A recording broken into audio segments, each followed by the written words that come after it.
Hello, everybody, and welcome back to Show and Tell. I'm Elsapel, and today I'm going to be reading to you a book by an author who we will probably read more books by on this channel because they're absolutely hilarious. This one's called I'm Trying to Love Germs by Bethany Barton. And so when I first read her book, I'm Trying to Love Spiders, I had never read a book like this before, and it was hilarious. And the class that I was reading it to, jumped because in the book, you have to hit the page. And it's really funny. But in this book, you're going to hear a lot of new information and some really big words, like all different types of germs by their scientific names. So let's begin. On the cover here, it says, infested with germy facts. The end papers, there's tons of different types of germs. You see, it says germ, germ, germ, germ, germ, all different shapes and sizes and colors. And like many other books, Bethany Barton actually does the artwork and the authoring for this book. So she's the author and illustrator. This book is covered in germs, but to be fair, so are you, inside and out. You can't even see the germs on this book. They're that small. Can't be seen with your regular eyeballs small. Can't be pronounced either. There's a speech bubble coming from a tiny dot down here. Do you see that? Huh. And all around the page, there are these funny little clusters of things. Let's figure out what that's all about. This one says, Staphylococcus epidermis, common bacteria that lives on human skin. Aspergillus niger, a fungus commonly found on food, causes mold to grow on damp fruits and veggies. Proteus mirabilis, bacteria found in human and animal intestines. Intestines are one of your internal organs that digests food for you. So it's like a long tube, and there are two of them. We have a small intestine and a large intestine. And down here, Neisseria, genus of bacteria found in the upper respiratory tracts of humans and animals. So your respiratory tract is the section of your body that leads to your lungs. So where you breathe in, the tube that you breathe in. Oh, now let's figure out who's talking to us down here. Wait, who said that? It's me over here. I can't really see you. Are you a talking germ? I sure am. Thankfully, this book has the latest in zoomy any technology. Trademark. Very advanced stuff.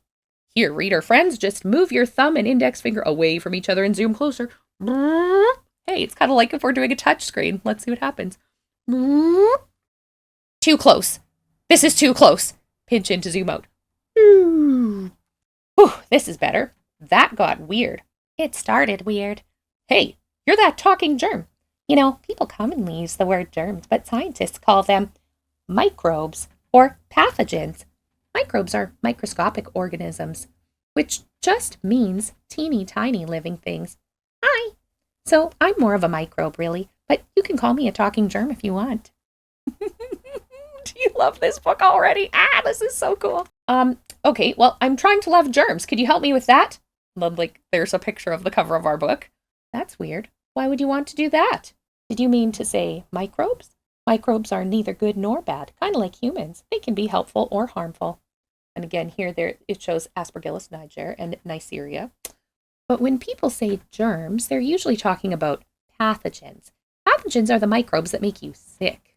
Pathogens cause stuff like barfing, sneezing, and diarrhea. So pathogens are no fun. Yeah, I could see why she's trying to clarify, because we would not want to love that. Thank you very much. But most microbes are great, like me. Humans, like you, actually have billions of helpful microbes in their bodies, doing important stuff you need to survive. So some examples of the things that microbes do in our body are right here around the human body. So one of them says, fight bad bacteria in your mouth. Another says, help the body absorb nutrients in the large intestine.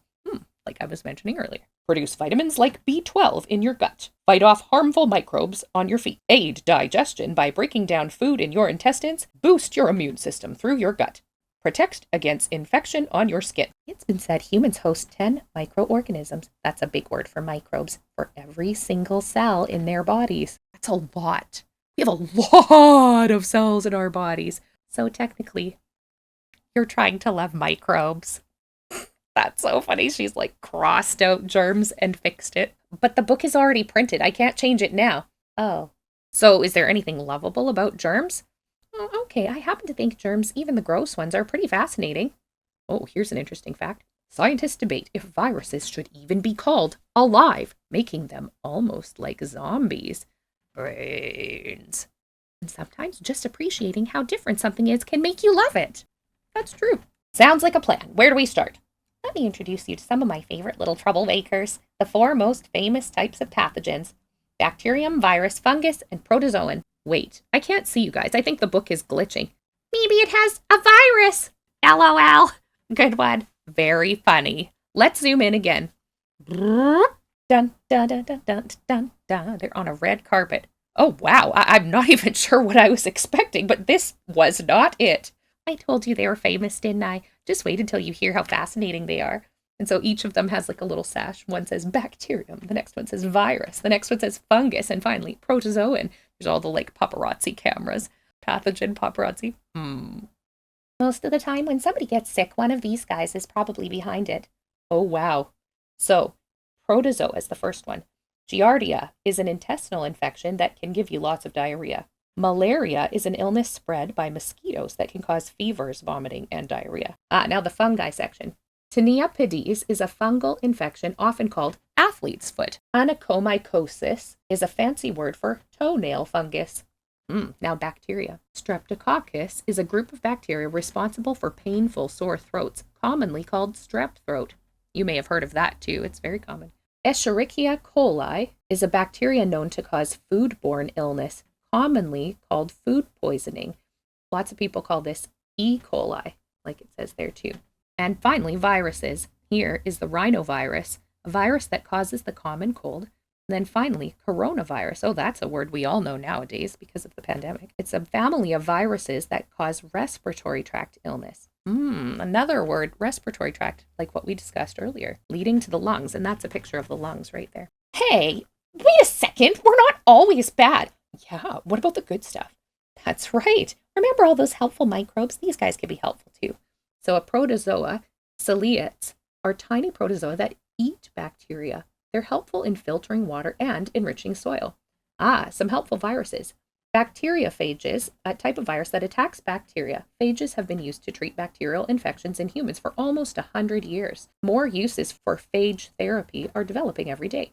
Lactococcus lactis is a bacteria used to make yogurt and cheese. Oh yeah, we're into bacteria now. Bacteroidetes hang out in your gut and help you digest food.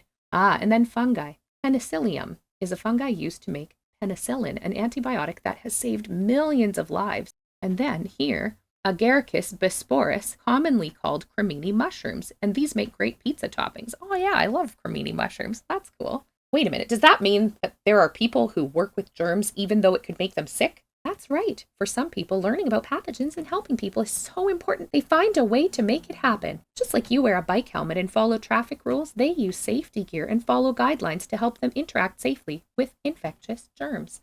Wow, so there's a list, a group of 5 jobs here that are people that work with germs, and it is a risky job for each of them. So the first one is a virologist, which is an expert on all things virus, including diseases viruses can cause. Then there's a medical microbiologist who studies microbes that cause infectious illness.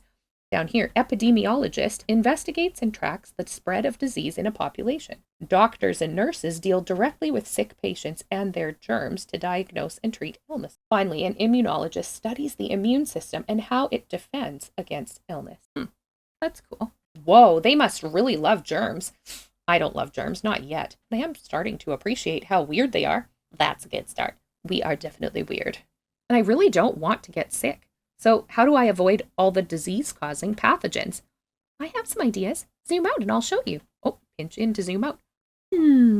Whoa, where'd you all go? We're still here. We're teeny tiny, remember? Which is why the first step for avoiding pathogens is avoiding contact with the places they love to hide. So an example here to avoid them would be sick people. Probably shouldn't hang around somebody who's sick if you know they're sick. Coughs and sneezes. In our house, I always tell people, oh, if you're coughing, use your cough pocket. And that's like your elbow pit. So like, like that. Because you're not going to like touch stuff with your inside of your elbow, right? So some people cough into their hand, but then that's where you like turn a door handle or touch things all the time. That's a high touch part of your body. But if you cough into your cough pocket, then you're not going to be like trying to open the door handle with your elbow. That's just a funny idea, right? So it's a great spot to cough like that. And finally, germy stuff. Boogers, poop, a dead bird. Sometimes contact is unavoidable. Doctors and nurses touch lots of germs. That's why many wear masks and gloves to keep from sharing or spreading pathogens. Yeah, that's especially important, especially during things like surgery, where any introduction of a pathogen could be very dangerous for a patient. And so here we see some superhero soap and hand sanitizer. Germs still made contact? Fear not. These heroes break down the cell walls of most germs, destroying them before they can infect you. While your body is super skilled at fighting off pathogens, sometimes it just needs a little help. So this syringe here is reading How to Stop Rabies by A Vaccine, step-by-step instructions. That's funny.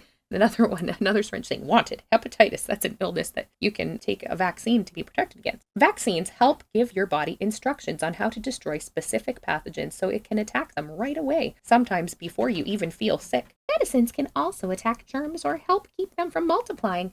So here's some different medicines. Antibiotics go after troublesome bacteria, like the ones that cause earaches. Antifungals target harmful fungal infections like toenail fungus. Antivirals help slow down viral infections like the flu. Now that's something I can love. Stopping pathogens from ruining my day. Thanks for the help, germy friends. High five. Pew! Sure thing. Woohoo!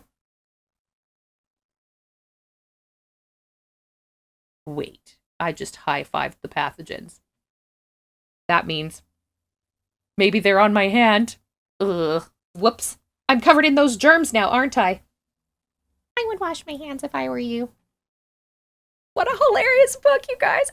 That was so good. Up here it says, can't get enough of germs? Check out these awesome resources. All right, so we have a note from our author here and some resources. So I'll leave that up close on the page so you can see it. Now at the end of the book, remember before how it said germ, germ, germ, germ, germ all over the page? Now it says all these different ones. Ebola virus, influenza virus, Proteus mirabilis, Streptococcus thermophilus. My goodness, they're everywhere. Wow, that's so cool. Wow. Bethany Barton, you're so cool. Thanks for sharing this awesome book with the world. And to you, the wonderful viewers, thanks for listening and reading along with me today. I hope that you have an awesome week. And now, I think I need to go wash my hands. Have an awesome day.